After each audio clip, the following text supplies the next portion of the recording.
Okay. Thank you. I want to say hi to my good friend, my dear friend, and my teacher, Douglas Brooks, who I have known for, we can't figure it out, well over 20 years. Mm. And he is a professor at the University of Rochester. And how about if you just say hi and Well, hi, introduce Paulette. What a yourself? pleasure to see you. We should do this more often. It's We delightful. should. We should. Yes, and long time no see, and it's lovely to see you. Yeah, I've been teaching at the University of Rochester now. Can you believe it? I'm coming up on 40 years. No, So when they yes, I hired can. me, like I was still a puppy with, like paws and stuff. So it's been quite a long time. And, I had a life before that. So it's been quite a journey, and it's good to see you. And so what shall we talk about today? Great. Well, it's great to see you. And a lot of my friends and students, they'll ask me different questions and Hmm. who I studied with. And so Hmm. I'm so grateful that you're willing to come on here. And recently I wrote a post about karma, dharma, and lila. Hmm. Hmm. And there was a great feedback and commentary, like, I've Hmm. never heard of the concept of Leela. And so I thought it might be really fun to go to the source Sure. and ask you to, in 30 minutes or less, to Hmm. please introduce us Sure. to Leela. Yeah, let's talk about Leela. Um, it's not an uncommon concept, and it's saturates so much of Indian literature, um, both philosophically, in poetry, in all kinds of places. Uh, the term Leela is familiar. It's not esoteric. It has multiple meanings. But let's take back the idea and reintroduce it into a yoga context, because and it's not unusual that I think people haven't much exposure or don't understand much about the idea, principally because the majority of yoga traditions that came to the West and are still kind of in currency. I mean, how many days do I still have to answer an email about Patanjali and the Yoga Sutra? Not that that's not important, but let me just put that in some sort of context. When I walk into the library across the quad, the names of great beings are on the library, like they're carved into the library. And one of them is Newton. And and you don't go to the physics department today to study Newton. I mean, we Mm. couldn't we couldn't be where we are without Isaac Newton, except physics has moved on. Well, yoga moved on from Patanjali and from those early traditions, and it continued to evolve and develop. And it developed both in complex esoteric vocabulary, more specialized, more technical vocabulary, but then other words that were expressive and important of important terms that were creative and and suggestive of the human condition that came through other curiosities, not just yoga, but poetry, theater, religious poetry of other sorts. These terms also gained currency in this greater evolution of yoga. To understand Leela, we have to create um, a clearer understanding of karma. So Mm. So let me pause there and do just a few minutes about that, Hmm. if it's okay. Uh, Absolutely, please. so karma emerges as a concept. Let's do a whole history of karma in 3 minutes. The origins of the word karma go all the way back to the verb to do. It's the cur verb, the kara verb. You'll hear it in lots of very familiar words that we use in yoga discourse. But the original meanings of karma simply had to do with behavior or actions of any kind. Like, what is karma? Karma is action. And then, but in the sensibilities of ancient India, the the purpose of karma originally was to orient action towards towards purpose, towards a goal, and to give karma a sense, and to give one's actions a sense of predictability and reliability and durability, so that Mm. we could perform actions that that we could that where we could have an experience of truth. Because if you can't do it twice, you didn't do it once, right? And so being able to produce durable results and methods and ways of acting in the world that are meaningful and that are predictive and that can then empower you because you know what's going to happen next. And pause there just to remind ourselves that a great deal of yoga is contending with a world that is dangerous, unpredictable, terrorizing. Why? And what is terror? Well, terror is not knowing what's going to come next. Terror is being kind of baffled by unpredictability and literally being assaulted by a world that acts, but that you can't make sense of. And so karma became a way not only of describing actions, but of inviting intelligibility. We can figure this out. We can understand what to do. We can understand what to do next. We can understand that karma is explaining consequences and conditions and terms of behavior. And so karma then became almost synonymous, especially in the ancient Vedic poetry, with the idea of ritual. Because all ritual really is, in a certain way, is a recipe. It's a way, think of it as a procedure. Think of it as a way of accomplishing something. Like the formalities of ritual and the other kinds of things that we associate with ritual were all part of the concept of karma, because if you do this, then you get that. And Mhm. and and while much of ritual is telling different kinds of narratives, many of which are utterly predictive, like what happens at a wedding? People get married. Like, I mean, other than the Hollywood intrusion, it happens every time. Like you go to a graduation, people stand up, they sit down, Shazam, they graduate. And so karma meant ritual because ritual was a way of describing meaningful procedures, meaningful methods, meaningful actions, ways of getting from here to there, from this to that, from now to then. And so ritual was an orientation, and karma meant ritual. Now, in a miraculous and one might say deeply reflective revolution that brought us the traditions of yoga, let's put a date on that. So let's say that karma as ritual is about 1,000 before the Christian era. And then we emerge into what we might legitimately call the yoga revolution. And this is going to bring us the text that we call the Upanishads, which are literally the later traditions call the conclusion of the Veda, the Vedanta. And shortly after that, the other characters in the conversations of yoga, who we call the strivers, the Shramanas, and that's going to include the Buddhists and the Jains, and then a whole series of other folks whose names are less familiar because they weren't quite as successful as the Buddhists and the Jainas and the Jains, who offered alternative understandings of human of how to address the human condition, but everyone used the concept of karma. And now we've arrived somewhere between 800 and 500 before the Christian era with a common assumption that the world we're living in is a world of karma, and which is a world of causality and consequence and condition. So if Mhm. then, and because this is the consequence, then those consequences have inform and are the results of previous karmas, and those consequences of karma have future consequences. So now we're kind of unraveled in the idea that we not only have a universe we can make sense of by our actions, karma, but one that we can look back on and understand how we got here, and look at karma and give suggestions, if not determinations, of what will happen in the future.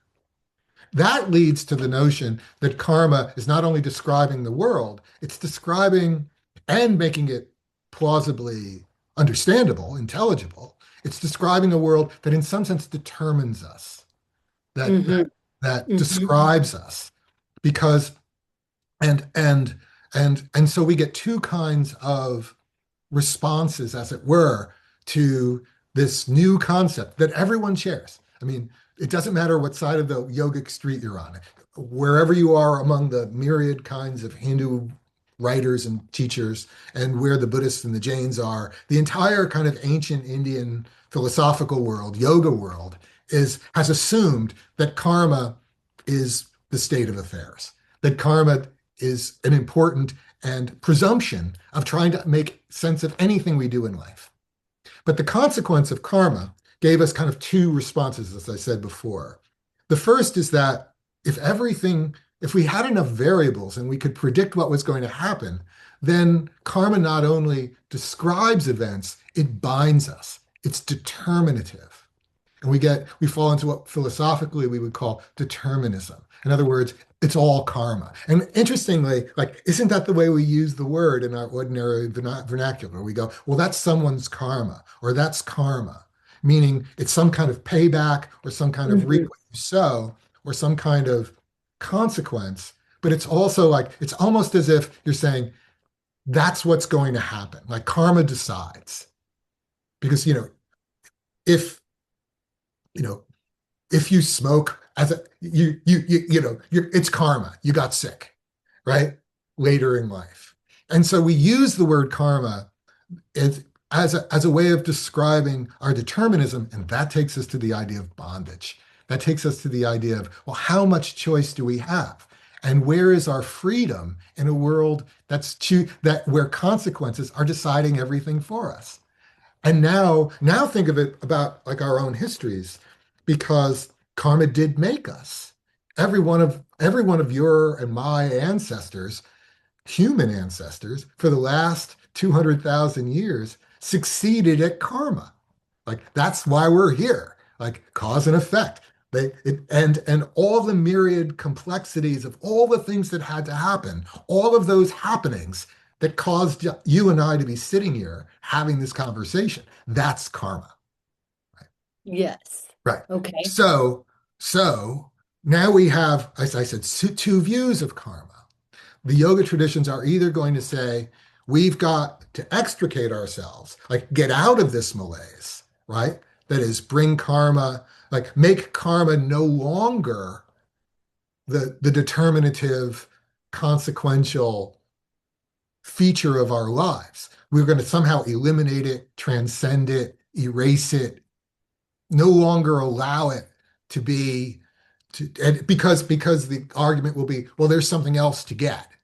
Or or one becomes so masterful in engaging karma that in some sense you can look back and look forward and no longer victimized by it, no longer subject to it. But as Krishna Poise says, like say at the beginning of the ninth chapter of the Bhagavad Gita, or the Buddha says any number of times, one gains sovereignty over karma because you're looking at all the factors and all the features, all the complexities that make things happen. And if you know all of those causes and effects, then you don't have to sort of get out of it. You just know what's going to happen next. Hmm. And let's go back to our friends, the Buddhists. A lot of the more kind of interesting, almost supernatural, they are supernatural, supernormal capacities associated in early Buddhism with what it means to be awakened. Like, what does it mean to be a Buddha, right? They talk about six supernormal powers. They're called abhijnas in Sanskrit. And so the Buddha can hear your thoughts. He has clairaudience. He has clairvoyance, which all sounds so mystical, right? But in fact, what they're doing is they they don't mistake me. They want that aura of the Buddha can do things we can't do because he's just like us, but not at all like us. So they do want that supernormalism inside the tradition for whatever purposes they do. But what they're really saying also is in terms of karma, because you understand all the circumstances and contexts of what has happened, you can predict what's happening. So Hmm. why couldn't you see through time? Because, well, if you do this, then that's going to happen. So if you had all the variables and all the complexities of karma, of actions, again, cause and effect, consequences, conditions under your domain, like you get it, then you're not subject to it. In some sense, you're empowered with it. You're empowered by it. And that becomes the great transition. Like, are we victims of karma? Oh, that's karma?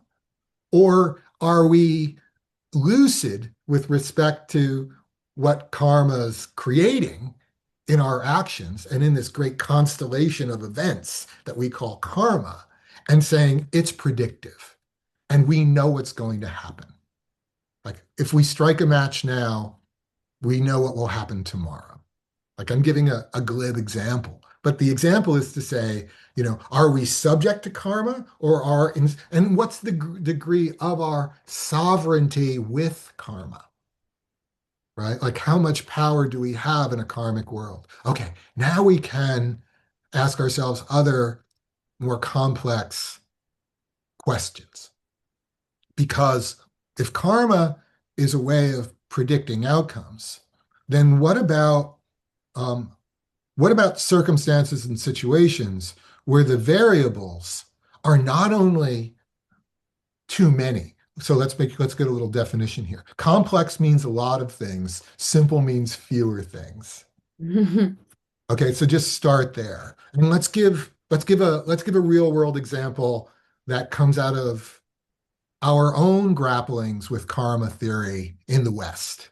Um, and you may not recognize the name, but do you know Mandelbrot is the guy we want to look at, just to give us a sweet example. And Mandelbrot was the guy who invented the concept of fractals. Hmm.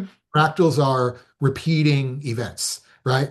So look at the big thing, look at the small thing, and it's made up of the iteration, the recursion of a set of processes. Now, Mandelbrot was also interested in karma. He was interested in how things make themselves in cause and effect from themselves. Now, at one point, he wrote a really interesting article um, about about the waves on the beach in England, about the size of it. So it was called the coast of England, and the idea was, well, how do you measure the coast of England?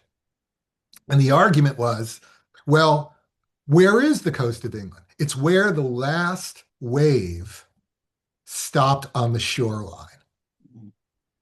Okay, so the waves are coming in, and you're on the beach, and you're going, well, what's the coast? And the answer Hmm. is you have to pick a wave and go, okay, we'll have to settle on that one. Why? Because no two waves ever touch the same place twice, Twice. right? It can't happen. And the more precisely you measure the waves, right? The more precisely you figure out that they will never touch the same place twice because there are too many variables, right? Like if I mean, and now we're so he also gave us this really follow me because it's a really cool story. Okay, if we Hmm. measured, I'm if with we you so measured, far.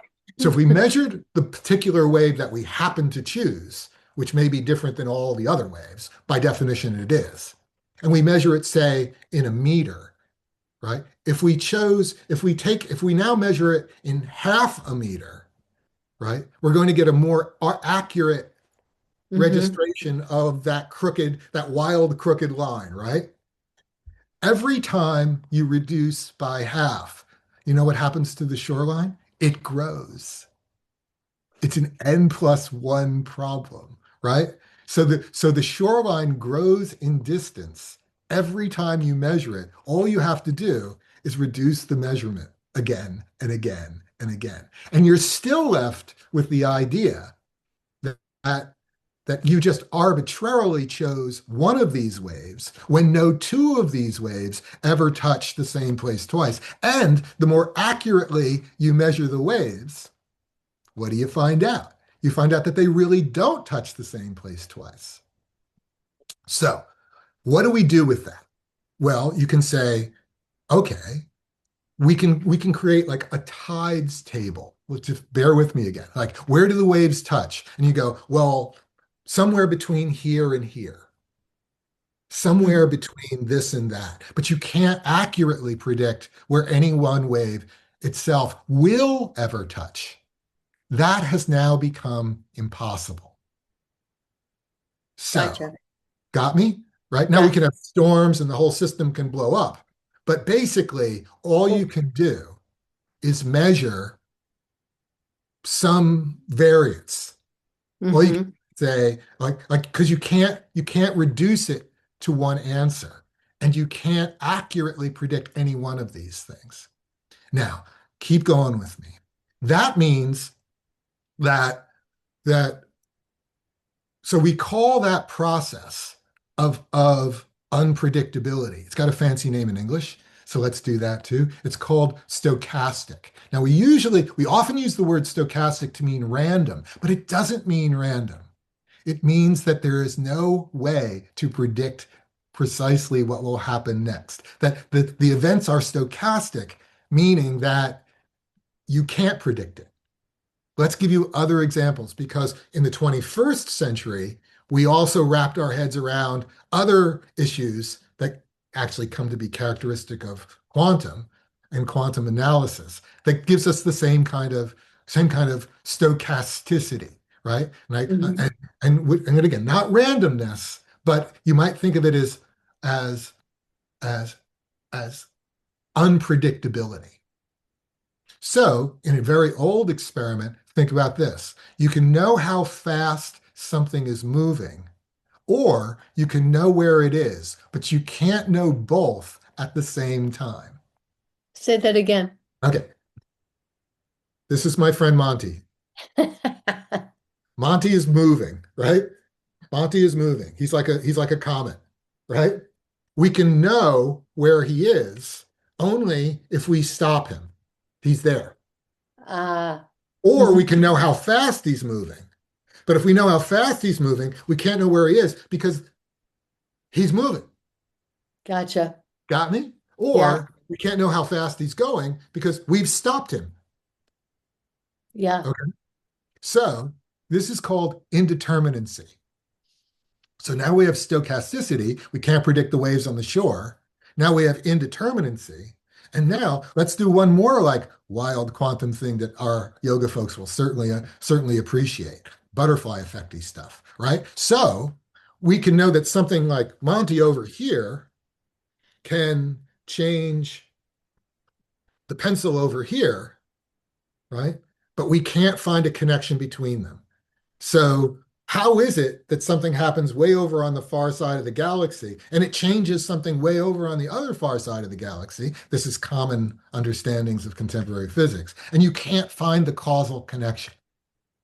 This is Yeah. called entanglement. Things are Mm.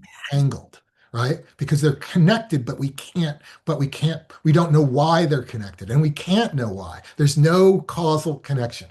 There's no karma, Aha. no causal connection, right? And so that's entanglement. Indeterminacy always just told us that if we do one thing, he's moving, and, and we know how fast he's going. Or if we find out where he is, we can know one, but we can't know the other. Indeterminacy. So karma's giving us not the answer, it's giving us a problem of indeterminacy. Right, that is, we literally can't know. Go back to the waves on the beach. We can't know where the next one will land. You just can't. Yeah. There's too much going on. Now, you could just say, this is a complexity of karma issue. There's just too many variables, too many grains of sand, too many things going on with the waves. We I'm can't letting my predict. dog out. I'm listening. Please do. I'm entertaining folks with Monty, the biscuit. Okay. Okay, so um, good college professors are really failed comedians, at least better ones than Well, I ever had. Okay, you know so what? I used to call you Robin Williams of tantric philosophy. oh, that's really good. That's a real honor. Thanks. I'd be happy to do this in voices too, if you like. Um, so So, so are we dealing with just too much karma that we can't understand? Or is there some other feature of the universe that we haven't yet thought about? Mm, Okay. Leela is the old Sanskrit word for play. hmm. And play in the sense of not accomplishing something, not doing something for a reason or a goal, but play. So remember, like when our kids went out, like we used to throw them out of the house to go play with their friends, Hmm. right? Like, remember when that was a thing? Like, that's what my parents did. Like, go play, like, go to the park and play, right? And then in some lame effort to inquire about my behavior, my parents would say, "What'd you do today?" And I would say, "I played." And they said, "Well, what did you play?" I go, and I'm thinking, like, they don't really care what I played. Like, what are we talking about? I go, "I played." Like, what did you do? So, but now take this further. If if karma is work, it's something you do for a reason. Let me give you the simplest definition of karma, Paulette. Um, Someone looks at you and says, everything happens for a reason. Let me translate that. Karma, karma, karma, karma, karma, karma. That's what they just said.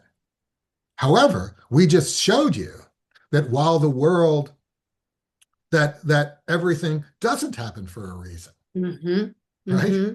And Yes. now take it even in a sweeter way. Like play is when you're not working, right? You're not doing it for a reason. You're doing it. I mean, it might have lovely consequences, like you like it, it's fun. Sometimes you played and it was a good day. Sometimes you played and it wasn't such a good day, right? But you didn't do it for a reason. You didn't do it for a purpose. You didn't do it to get anything. It just happened. Mm-hmm. Right? And in fact, you're relieved of the burdens of karma because you're not trying to get anything. So Leela is in some sense an experiment with actions for their own sake, Mm. right? Like, Mm-hmm. what if we didn't have like what if we didn't have a purpose, a goal, or a reason? What if we were just playing? Well, then the world wouldn't then we're no long then we're also participating in a kind of waves on the beach. Like we're just doing the next thing and we're doing the next thing. And so this whole kind of explanation that I'm trying to offer is that Leela isn't just karma you can't understand, Oh, I like that. right? Leela is that the world is not only karmic, it is at play. You're Oh, not that's good. here. And Mm-hmm. now think about our own lives. Like, are you born for a purpose? Are you born for a goal? Are you born for a destiny? Right? That's all of those are karma. But what if you were born with just the gift of being here? What Mm. if you were born for no reason at all? Right? And that would mean there's nothing to gain, there's nothing to prove. Now your life has value and integrity, but it doesn't need a purpose. You're not Mm. here for a reason. You're here because it was a gift. It's a blessing. It's a wondrous, extraordinary oddity. You're a wave on the beach. There'll never be another you. Mm.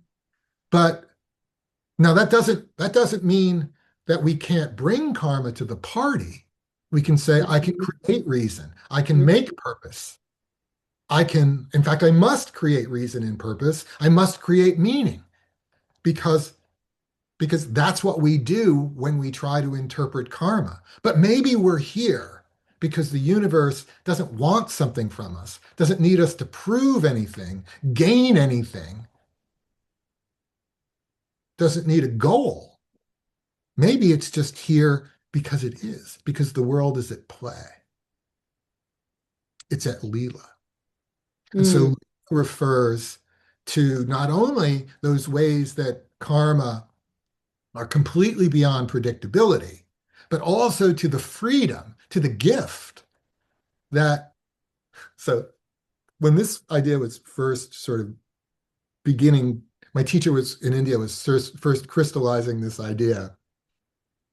I was sitting in the front of the house early in the morning, and things are going, ordinary early morning business is going on in the house, and the kids are going to school, and our studies hadn't quite started, and Duppa, my teacher, walks by me, and he looks at me and he goes, your life has no goal, no meaning, and no purpose. And I went, and he goes, and that's the good news. And then he walks away. And I was baffled for months. And I didn't say anything. Months later, he goes, when I said your life has no goal, no purpose, no meaning, what do you think that means? Like, how did, and he gave me months to think about it. Mm-hmm. And I said, well, I'm a little upset. Like, what? Am I not here? Am I not here for a reason? He said, you're here for the reasons that you created, right? Mhm. We're here for the Mhm. reasons, and we are certainly karmic beings. We're here because of the conditions and consequences. But but you don't need a reason to be here because we love you. You don't need a reason to be here because your being is being seen. Your being is good enough. Your life is a gift. Your life is a blessing. You didn't earn it. You didn't deserve it. You don't have to pay it back. It's grace. Mhm. It's not a transaction. Now you're at another pivotal moment, Paula, because karma is always a transaction. If we do Mhm. this, then we do that. But Mhm. grace is a gift. You know, when we're in gift giving seasons, I guess. And one of the hardest things we have about gifts is we always want to give back, right? And so the Hard to hardest just thing, receive. yeah, the hardest part is receiving because our instinct is to turn everything into karma, Ah. Mhm. right? Our instinct is to say this for that, tit for tat. If Mhm. this, then that happens. But Mhm. what if but in fact, our lives are just gifts. We didn't ask for them. We didn't earn it. It was a gift. And so Leela takes us to a much more mystifying kind of world because we can't predict everything. We already Mhm. we already made that clear, right? Like we can Mhm. figure out there's in fact when as this was crystallizing for me later, many years later, I took courses in the math department at the university about what's called stochastic calculus. These are forms of math that are designed to address these problems. Like, where is the wave going to land? Well, somewhere between here and here. So, how do you create those sorts of equations? Because while you can't predict an answer, you can kind of get an idea. Mhm. Now notice that we love karma because we want an answer. I mean, how many times have you and I been in a yoga seminar or in some way, someplace where someone says, "Can you just give me the answer?" And the answer is, well, there might be more than one answer. Or maybe we can't give you an answer because the world isn't providing an answer, it's providing possibilities. Which is what I was doing to you years ago, sitting with you, like, come Ah, on, please give me the answer. yeah. And I would almost invariably say, well, we can give you some answers because Mhm. those we can predict. Those are karmic. But there are other kinds of truths about our lives, including the gift of our lives ourselves, which don't have a reason and don't need a justification. Mhm. They don't need a rationale. They the blessing, the integrity of your being is sufficient to the case. You're Mm. here. You deserve that, you deserve that respect for being, not because of what you've not just be not for accomplishment or for transaction, but out of the simple dignity of being a human being. Like here Mhm. you are. And and Leela is a way of saying the universe isn't just transacting. The universe is giving playfully. That is for no reason at all. What did you do today? We played. We didn't have Mhm. a goal. We didn't have a purpose. We were just playing. So these two things are happening simultaneously. Absolutely. Yeah. Yes. And in fact, there's a third feature of this. Uh-huh. Because in the yoga traditions, we not only hear of karma and Leela, we often hear, now let's pause here and do a little more history of Leela inside the context of yoga worlds. Um, the the people who speak about Leela most are are I belong very often belong to the Bhakti traditions where there's some notion of a divine or a sublime or a god that intervenes, right? Like the world is humming along, and then and then the word avatara, for example, means crossing down and into, literally. Like Tara is to cross, Ava is into. So when Vishnu takes on avatars like Rama or Krishna, a better translation would be intervention, Ah. right? Like what's this power of the universe doing? It's breaking into the world. To do what? to move around karma, to because it can do, and literally in those theistic traditions, that God can do anything. Right. Early on in the Bhagavad Gita, as Krishna's kind of making a certain part of this case, and it's not all always particularly clear, Arjuna says, well, why, if you've got all of this karma figured out, why are you here at all?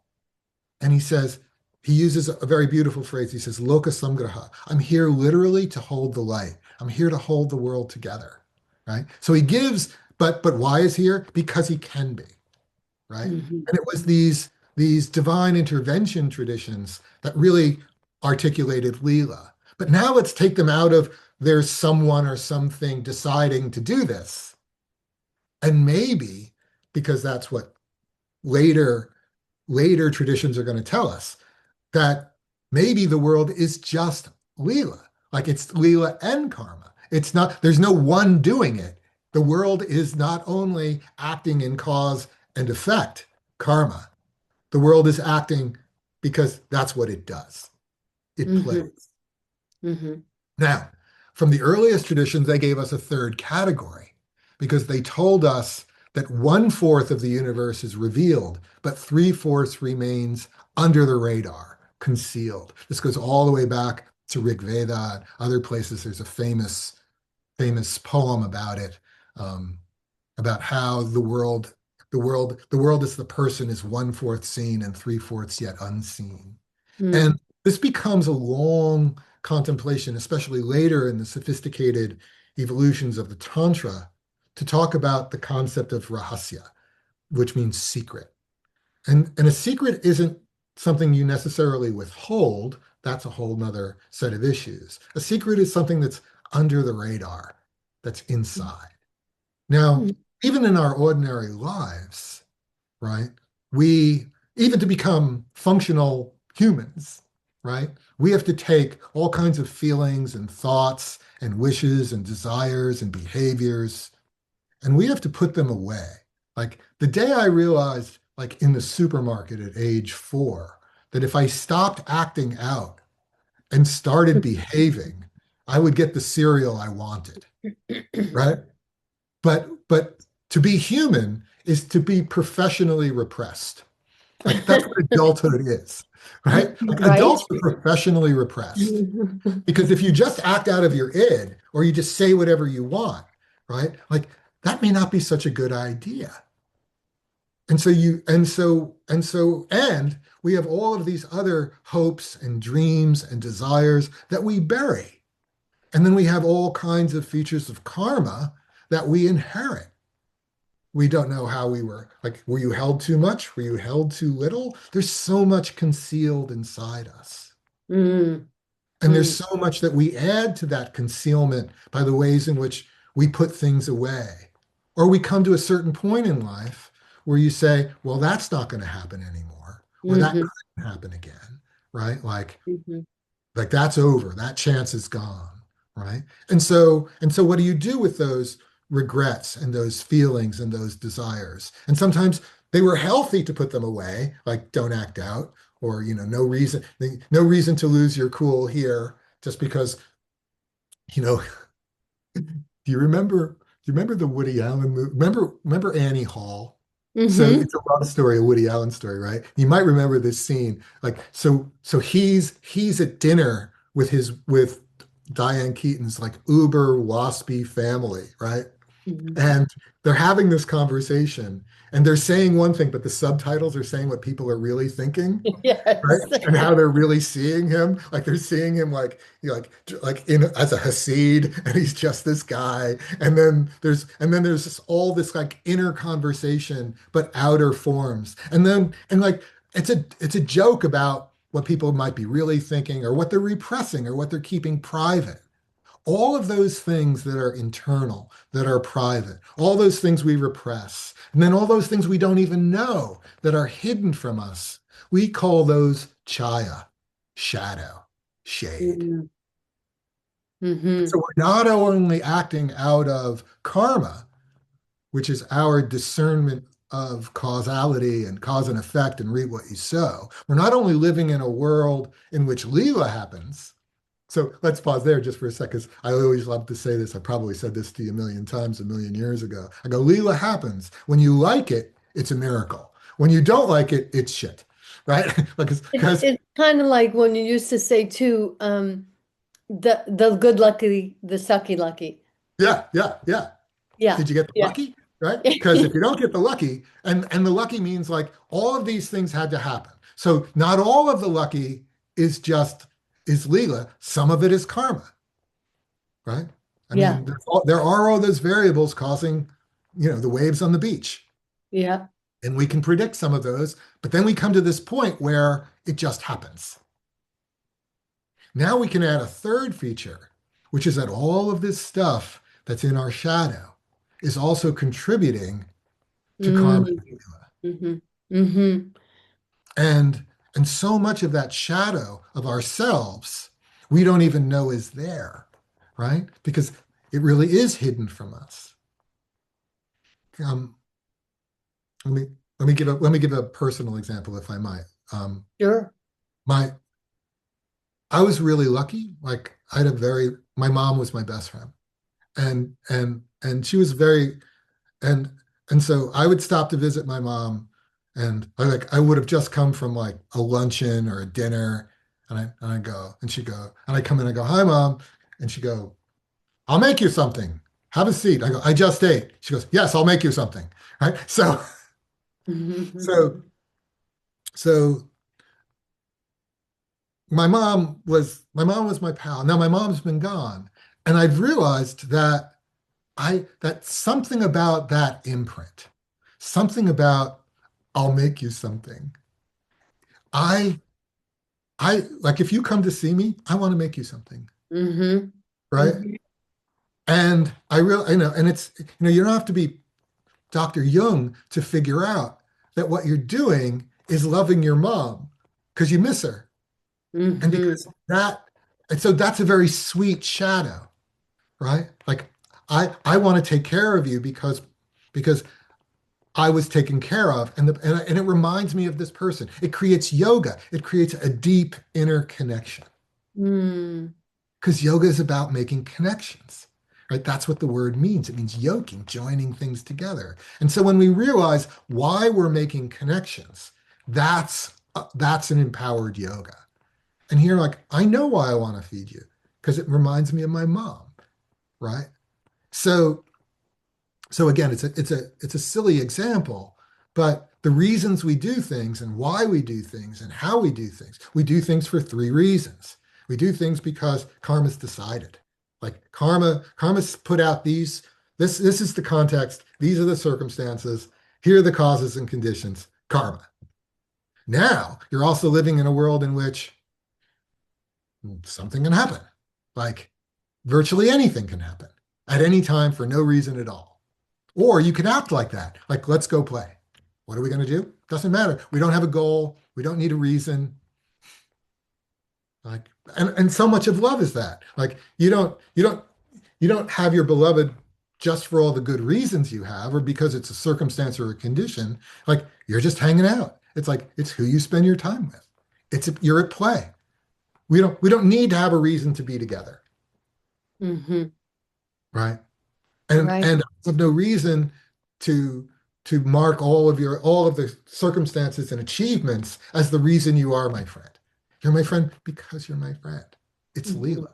And I got lucky because I met you. And I genuinely feel that way. Like there there were circumstances, there's all kinds of karma that led us together. We were interested in yoga. We know some very lovely people who are our dear friends who connected us. I miss those folks too. Yeah. Yeah. But when I met you, I got the lucky, Mm. because Same. there there's this person who I don't need or want anything from you. That's the grace of friendship, right? And how often have we spoken in the last 20? Well, who knows? Like a few times. And in the last 10 years, maybe very little. But you know what? Karma has been good to us because here we are making a karmic connection. Leela has been good to us because as we reconnect, you're still Paulette. Like you're still that friend. It's still play. hmm We're hmm still at play. We don't need a reason. We don't need a goal. Like, you don't have to have a reason to call your friends. You don't need to want anything. That's a yoga of Leela. You called them because you love them. Hmm. Love like grace is not something you need to earn or deserve. It's something that you are given. It's a gift. Now, are there deeper hidden reasons? Maybe even hidden from ourselves? Yes, those belong to the shadow. Hmm. Those belong to Chaya, to the shade. Hmm. Hmm. So there's so as the yoga worlds get more complex and more reflective, they begin to take up these realms and not reduce it all just to karma because they begin to see that you can't really explain grace. You can't really explain friendship if everything has to happen for a reason. Right. Yeah. Yeah. So, and we want things to happen for a reason. So when someone consoles you and says, "Well, everything happens for a reason," um, they think they're doing you a solid, right? Because everything happens for a reason. Or there's a bigger reason for it, and you don't know it. Now you've just resorted to mystery, when in fact it's probably just Leela, or it could be, right? Hmm. But it didn't have to happen for a reason. It just did. It just did. Yeah. Right? Yeah. And you also get out of blame and guilt. All kinds of folks have been persecuted or oppressed for karma, but they didn't earn it. They didn't deserve it, right? It, it's and they're not to blame for it. It wasn't something they did in their past that caused them to deserve this consequence. No, the shadow lingers deeply in people, and people's karma gets confused and complicated. But stuff happens. And Yeah. Yeah. And that's when I first came to all of this and the tantric way of thinking and your specific perspective. It always felt like such a punishment to me. Karma was a punishment. And then, Mhm. and because of my Catholic upbringing, grace Right. was had to be earned. And so there was such a Or you burden. were so helpless you couldn't earn it. It just had to be given. And God gave it, and there's nothing you could do about it. Like, am I good enough? Am I worthy Right, enough? right, right. Yeah. And Well, and Leela comes later in the Tantra, where I learned it in from my teacher as a way of saying, no, this is a celebration and a gift. You don't have to pay this back. mm, yeah. Your worth is not commensurate to your karma. Your Mm, worth is a gift. It's a feature of your, it's a Leela. Now, are there deeper hidden factors in our lives? Are we, yes, some of them we create because we have to. Remember, we're not just humans become adults because, and adults are repressed because that's a good thing. Like, you don't want to act right. out everything you feel. That's crazy, Mhm. right? So we take all of these strategies to try to make connections of value. That's what we call yoga. Yes, yes. I think that's a perfect place to, unfortunately though, then I'm going to want a part two and three. Oh, very sweet of you. I'm sorry to kind of ramble on, but No. as you know, I'm kind of once I get going, I sort of can't stop. Yeah, well, I love it. And I think it's hard to just ask you. Like I have said before, I mean, you've spent decades immersed and lived in India and had your teacher and then to ask you, can you, in 20 minutes or less, can you tell me this? Can you explain this? I mean, it's impossible, but I think you've done a fabulous job of or always, and I love it. You have to give context. That's it, Right. too. You have to place Well, the again, Leela in the context of the yoga. Paulette, if we're talking about an idea like Leela, we're going to have to make connections. We're going to have to do a bigger yoga. We can't understand Leela Mm. without karma. We can't understand Leela without all of that's hidden. Yeah, Because yeah. where are things coming from? Well, you can say all you can say it's all karma, but then but that does that really help us explain or describe our lives? And, No, and yeah. it's not enough. It's It's not. not enough. Yeah. And that's how Leela enters the story. Yeah. Because It's beautiful. we want those connections and we need them. Hmm. And sometimes we just have to say, Leela happens. Hmm.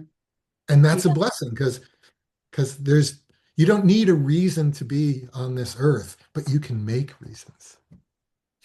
That's important too. We don't Right. need it, but we can make it. And that's Right. the yoga. And that leaves it up to us. Yeah. Yeah. Your life has no goal, no purpose, and no meaning, he said to me. And he said, no meaning? Like I freaked out. And then months later, I said, he goes, what about that no meaning? I go, yeah, I was pretty panicked. You mean my life has no meaning? He goes, now you are free to make meaning Yeah. because Which you I were think given is one. where creativity comes in then, Mm, because you get to be this creator. right, right. And your motivation is liberated from I'm going to make money or this needs to have a purpose or there's a bottom line. Like Yeah. maybe you did it because it's what you do. And that's why Leela is so close to artistry. Mm. You know, you know the great poet uh, Rainier Marie Rilke, the German Hmm. poet, who Hmm. when he wrote his famous letters to a young poet, Hmm. he told Carpus, um, when you write without the need to publish or without the need for fame or fortune, when you write because you just have to, like you wake up in the middle of the night and you have a poem and you want to write. That's how you know you're a poet. And Hmm. Rilke was giving Carpus permission to discover his Leela. Mm. Like he's just does this. He doesn't need a reason, doesn't need a goal. Now, I think Rilke was being kind because Carpus wasn't a very good poet. And then part of it is that Right. you should pretty much write for its own sake. But you know when the line comes up and roars at the beginning of the movie and it says Aris gratia aris, artist, it means art for art's sake. Hmm. Like the world for no reason but for the artistry of it, because you can. And Yeah. that's another way of thinking about Leela. Like make your life an artistry because it's what you do. It's your gift. It's what you want to offer. And if no one ever appreciates that gift or cares about that gift, that could be a shame. I mean, I'm really glad that there was that one fellow who took an interest in Emily Dickinson because she wrote all of those poems and they were buried in her desk. Hmm.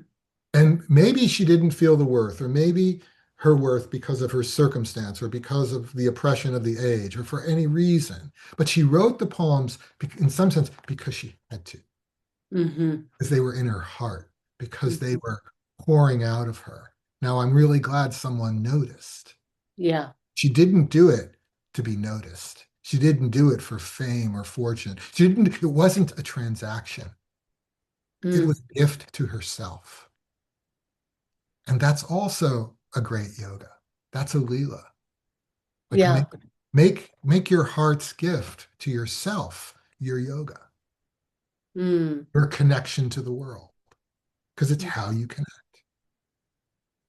It's beautiful. I I love know I it. went on again. I'm sorry. That's okay. I know we were going to try to keep it shorter, but how can you? So thank you, thank you. And I guess at some point in the future, if you'd ever talk Mm, about Dharma, because that and I won't, I'm not going to ask you to do it now, but I feel like that's really important. It's another important piece of this. But yes, I yes, really thank you so much. And when I send this out, I will put in your Substack and where love it. people It's can fine. read more of you, which I do on a I think you write weekly. I'm not even sure, but I whenever you want. try, but I still have a real world job. Um, Yes, yes, yes. and But but connecting with you, Paulette, and with others in our community has given me really grace. mm, yeah, Because it's our friendship and our care and our connection over these many years that really matters to me. Like it, mm. and so thank you for the chance. Like thank you for the opportunity. Thank you for letting me roll on. Like it ends up being a snowball turns into an avalanche. I'm sorry about that. Well, The fire hose unleashed. I But kind of knew that. I had notes and I'm like, no, that's not going to happen. I'm just going to let him go thanks. because that's the Well, grace of that's the me. grace you gave me. So thank you. Thank you, You're Douglas. welcome. Thank you